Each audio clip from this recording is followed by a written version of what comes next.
Hey guys, Foxy here. This will be part 2 of What If Izuku was a uh, wolf dog, I believe I put it as. I don't quite remember the name. If you can hear into my voice is a bit scratchy. It gets better over time, I believe. I took some cough medicine or cough drops. But yeah, I'm getting better. I'm just sick. I know I have a cold. I'm clearing up from it. And the medicine is working its job, but I do feel very achy. Either way, um, I have no announcements. I am working on with Naruto Was the Last Man on Earth. Just the beginning part is being very difficult right now, because anytime I start on it, and I'm doing the lines, something doesn't feel quite right with it. I believe soon I'm just gonna say fuck it and just make the video and not do anything with it. Oh my lord, I am completely screwed. But yeah, we are not here to talk about my life or what the heck is happening. You're here to listen to the video. So let's get this boat on the road, shall we? Our POV. Izuku Midoriya ran, all four paws digging within the soft black earth, nails pulling upwards in grass. He moved forward, his quirk activating and deactivating like a switch. Sometimes pulses of green electricity bursted out of him, moving him quicker throughout the dense forest. Soon he was by the city. Izuku thinks it might be something starting with an Atlanta? Atlanta. It was a humongous city, a beautiful city, or once was, but now there's just people screaming in pure fear or pain. Monsters running, or more like stumbling, through the roads, the sidewalks, buildings. Hell, Izuku saw, like a group of them falling off a skyscraper. Either way, it was pure mayhem in the city. Calamities around every corner. Blood, so much blood was all around. And Izuku felt so much. He was afraid, of course, but he was also scared. Well, scared was a very hard word. When he was a hero, he had to put his fear, his everything that he was scared of, back. He had to push all of his emotions back and force his determination in the forefront. But now he was just, he couldn't think. His tail was tucked in between his legs. His soft white belly grumbled. And Izuku, briefly, in the back of his head, thought, I'm hungry. Izuku just stared in complete awe and in shock. How can this happen? What made this? There's no quirks here, or so far that he knows of. The technology, well, had the same technology of his world, but all the thoughts, all of his ideas, mutterings, and half-controlled thought processes mushed together, making a whole entire jumble of unintelligible words in his mind. All Izuku could do was run and hide. Izuku was too big. He was the size of a small car with green fur, for fuck's sakes. Izuku would be seen like a red dot in a sea of white, or yellow. Either way, Izuku was noticeable. And even though Izuku's hero instincts wanted the kick in the forefront, save everyone that he could, Izuku knew through trial and error, the only way you can save anyone is by saving yourself. But that doesn't mean Izuku wouldn't do what he can do to help people. So Izuku Within the dense covered forest, he dug holes that were deep enough for a stumbling walker to fall into. But it was also there where a human being could see it. Sure, there was a trap, but no leaves to cover it. Zombies, well, they used to have a brain, but clearly it doesn't work anymore. And that's how it went for weeks. The first day, well, the night actually, he could still see the fires burning and blazing. Then he saw the bombs. Izuku did not know. He didn't know that governments, would drop bombs on themselves just to get rid of this. Well, then again, nothing like this ever happened in his old world. Any diseases that popped up were eradicated pretty quickly before it could actually become a pandemic. Quirks were amazing things, and quirks with the ability to kill off any bacteria or viruses were pretty useful. So Izuku, as the earth shook and rumbled like a furious monster, and as the trees shook and fell over, Izuku only could brace himself, hug onto anything that was still standing tall and strong, and pray that this would wait. Izuku, also thinking in the back of his head, it would look quite hilarious seeing a small car-sized wolf dog hugging a fucking tree for dear life. Izuku couldn't help but giggle at that thought. Uraraka would definitely be a bust in a gut. Bakugo would be yelling at him for being a stupid nerd. Kaminari would probably join him. Dark Shadow would also most likely join as well, maybe hugging the entire tree. And everyone else would most likely join in. Bakugo, most likely not. Well, Kirishima most likely will somehow get him to do it too. With many, many explosions. But with that strain of thought, Izuku blanked out. All of his friends, all of his family, anyone that he knew were dead and gone. He left that world. Even their ghosts aren't here. The memories, anything was gone. Everything was gone. All the scars, all of the mementos that he had, his family was truly dead and gone. The only memory that he will ever have of them is in his head, and Izuku knows his memory will never be the best. And Izuku knows that one day he shall forget their faces. Hell, he doesn't even have the scars to remember them. There's nothing on his body. There's nothing to remember the fights, the brutal losses, the wins, the war. There's nothing. There was truly nothing now from his old world.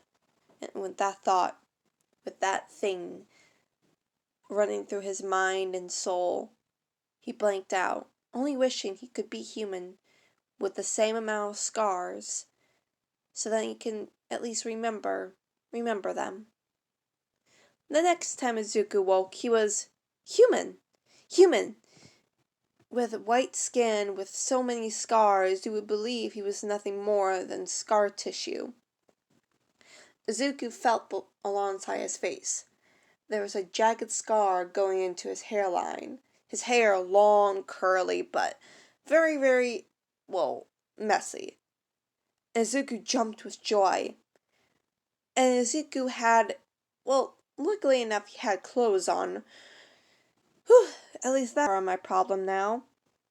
Izuku wore a plain shirt and jeans, with common boots, gloves, and, he looked ordinary. Clean and crisp. He would not even be recognized, aside from the green hair. That's what Izuku also realized. No one really had colored hair, other than the people who dyed them. But yeah, a lot of people just had blonde, brown, black, sometimes gray, or grayish blonde. Either way, there weren't a lot of colored hair, or naturally colored hair. So Izuku stuck out like a sore thumb.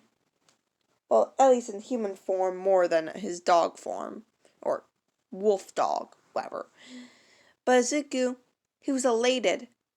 Then he could feel pressure on his back. He turned his head and saw his all-time favorite backpack he kept since he could remember. It was a bright yellow, almost obnoxious yellow, like Ozawa's sleeping bag, that same amount of yellow. Or maybe Micah, Mike's hair, or what was his name? What was his hero name? Izuku's heart went cold. His English teacher, what was his name? President Mike. That was his name. President Mike. Izuku felt a brief feeling of relief when he remembered his teacher's name. President Mike. Yellow hair, almost looked like a cockatoo with how he styled it. Izuku, without thinking of it, he reached into his backpack and pulled out a composition notebook, pencils and pens and erasers, and started to draw, write, and pour every thought he had into that notebook. His teachers, his friends, his allies, anyone that he could remember, he drew them to such a detail that he wouldn't have to fear that the faces of his friends, his family, would be gone. Izuku, finally feeling like he had something of the past that he can remember them by. It was there. Izuku searched through his backpack, but there was nothing more. It was like a black hole of sorts. Nothing useful. Then Izuku thought about it. He took a branch and threw it in there, then closed it, then opened it, and it wasn't there. Izuku reached in, and somehow he was able to push his entire arm, shoulder, and probably could fit his entire body into the damn backpack if he wanted to. But in the end, he grabbed the large stick, and Izuku was amazed. Okay, he has something. Izuku takes a deep breath, in and out. Then he realized something. He was feeling tired, his eyes drooping, and without realizing it, he shifted back into his human form. And he could hear the chimes of his, now collar, jingling. He looked down, and it had a new addition to it. It had the dog tag with his name, Izuku, and, a phone number. No, it wasn't a phone number. Izuku couldn't quite see it correctly, but Izuku believed it might have been a phone number. But the new addition to it was also a yellow backpack charm, if he could feel it right. But Izuku, just to make sure, he ran to the closest river.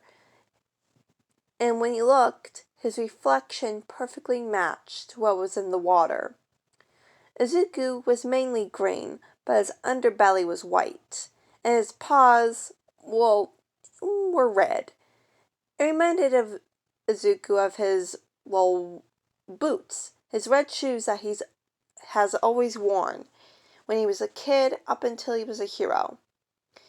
His back legs were red, while his front paws were white. If Izuku stood up, he could believe that he was just wearing his usual costume, playing on a dog suit as well. It looked really odd, but Izuku was amazed, yet elated.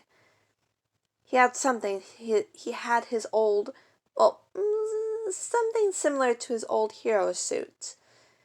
Red shoes, white gloves, mainly green and white, and he looked normal. Or normal as a small-sized car dog will look like. Izuku took a sigh of relief as he went back down for a pause and started to think.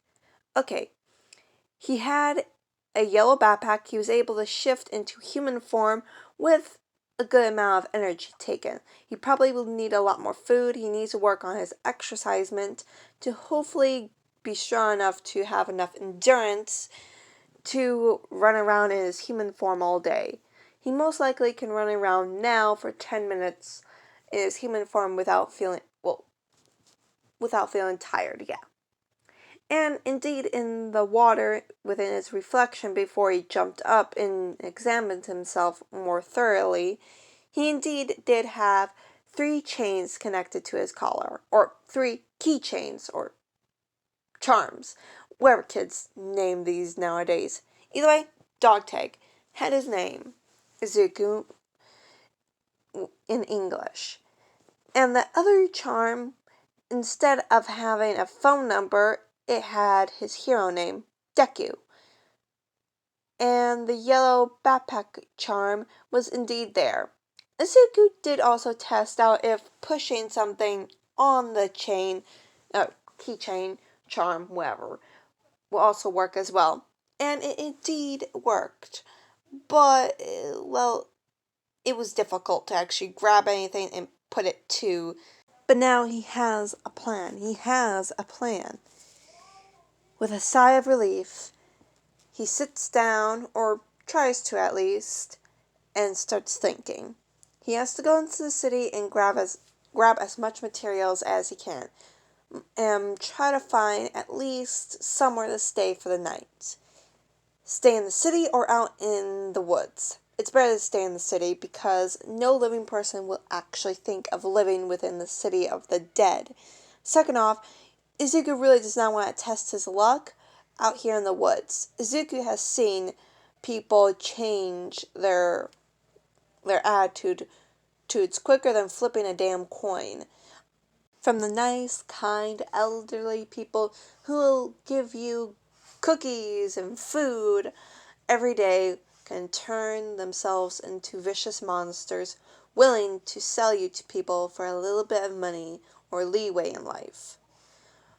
He saw it all. Siblings killing off each other, mothers killing their daughters because of them being more beautiful than themselves, son kills father for laying a hand on his sister. So many things, so many people changed. Father turns evil, mother turns bad, sister becomes vicious, brother becomes a black hole. Izuku saw it all, and he saw how they changed quicker than anything else. So Izuku knows that most likely people realize that indeed the end of the world came, and people will start doing whatever it would take to survive. Good people, most likely in a week or two, will all die off because of the bad people. So in conclusion, just go to the city, find a room that isn't inhabited by any living dead or undead. Who knows? Either way, better just to go up there, collect as much materials as you can, and figure out if there is a bottomless pit in my backpack, or if there are things that I can or can't fit in there. Either way, testing stage, go into the city. Everything seems to be calm. It has been a week since. No, it has been. Oh, fuck, I'm terrible with days. Izuku grumbles as he finally was able to shut off his brain. It has not been a week. It has been a day since the bombing. So that means a lot of people must have left. The zombies most likely are in the... If Izuku thinks about it correctly, the bombs most likely are in the middle of the city. So a lot of the undead should be pulled out from the buildings so he could go into the buildings. Okay, so plan. Run into the city and find a empty apartment.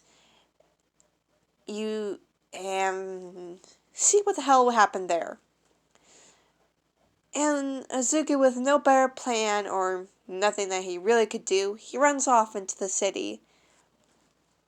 He tried to be as quiet as he could be, but his annoying nails made that click-clack sound that dogs would make in the house.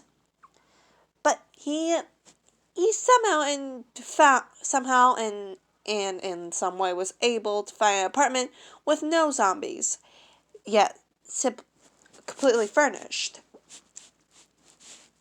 With a sigh, Izuku was able to shut the door with his paws and lock it with his nose. Izuku sat down, or laid on the couch and thought. And thought, and thought, and thought. This world was no longer his, or it's his world, but Izuku was able to shift back into his human form and groan. This is annoying. Wait, Izuku sat up. He looked at his skin. Izuku did not realize it, but his skin is no longer wrinkly or bony. Izuku sat up as quickly as he could, jumped over the couch, and ran into the bathroom. There was still a little daylight left, so he was able to look into the mirror. He had long green hair. It reached down to his knees, and Izuku looked into the mirror shocked. He was decades younger than he was when he died. He was 98, if Izuku remembered it correctly, when he died. And his skin was no longer youthful or radiant. His hair no longer green, but instead white, with sparks of green here and there, but nothing like how he looks now. He looked to be 20, maybe pushing it to middle 20s, but Izuku looked young. He didn't look like a kid. He did not look like an old man. He looked like a man. Izuku smiled. Oh, Class 1A, I wonder what you would think of me now. They one day did talk about what they most likely would look like when they're in their 20s. Well, I guess Kachan lost the bet. Izuku shook his head. Kachan, you lost for once. Izuku smiled in the mirror as a lone tear fell from his left eye, as his radiant green eyes stared into his own. He felt sad but also relieved. His body's no longer broken. It still has the ability to heal. Izuku looked at all of his scars, all of the marks carved within his flesh and bone. He looked down at his crooked fingers. He remembered when it happened. He was fighting Todoroki was it the first year or second year? First year. It was the first year. And it was in the, what was it? Sports festival. Old times. He remembered. Todoroki didn't want to use his fire. He thought it was his father's fire. And they fought. Izuku can't remember the words or all the words that he used, but he remembered bits and pieces. Izuku believed that he said, "It's your quirk, not his." Then he remembered Todoroki bursting within flames. And, did Izuku lose? He most likely did, since he didn't know how to control his quirk back then. Izuku smiled. Just, wow. Izuku hanged his head, his green hair framing his face. No one was able to see his face. But Izuku, right in that moment, broke down. He cried and wailed like a newborn, trying to be as quiet as possible, though. Everything sunk in then. Everything just sunk in. He was never going to go back home. He was never going to go back to the graves of his family, never have the mementos that he had. He lost it all, and he's in a whole new world. A world filled with monsters, and most likely will be filled with bad people. Ozawa, I guess you're right. Heroes never hang up their costumes, even if they retire. What was that little quote you gave me? Once a Marine, always a Marine. Oh, Ozawa, you were right. You were right. Izuku was crying. Izuku didn't mind being a hero, but he knew he was going to gain a lot more scars now than he did back in his world. Izuku just hopes that his heart will no longer be as broken as it was in his previous world. And hopefully he does not forget everything else. Izuku pulled out his notebook and started to write. Journal 1. Day 1 of the apocalypse. Or was it day 2? Journal entry 1. I am tired. I cried a whole bunch. My eyes hurt. My eyes are red. I am able to shift into a human. I am tired. Get back to you tomorrow. And guys, this is the ending of part 2 of What If Izuku was a... I can't remember the name. What was that? Wolf dog. Hopefully I got that correct. Either way, I really hope you liked this video. And guys, I promise you more videos of different series will be coming out. Just please tell me how I did on this one. What did you like? Did you want more of it? Just give me something to work with this video, because I don't know if I'm doing too well. You know, I'm just like, is this video good? Is this video bad? But now I'm going to get working on What If Naruto Was the Last Man on Earth. I think it processed now. But yeah. And if you're wondering what was that sound in the background, that was my dog barking. I think my little brother was just teasing the poor guy. No idea, but well, it was the dog. And I believe there's something wrong with my recording, because I keep hearing these harsh, like, bangs. Or, it's something wrong with my video. I don't know what's wrong with it, but it's... something's cutting in and it's messing up my entire video. If you guys hear it, please tell me, because I don't know if I'm just going crazy or something. Either way, bye y'all.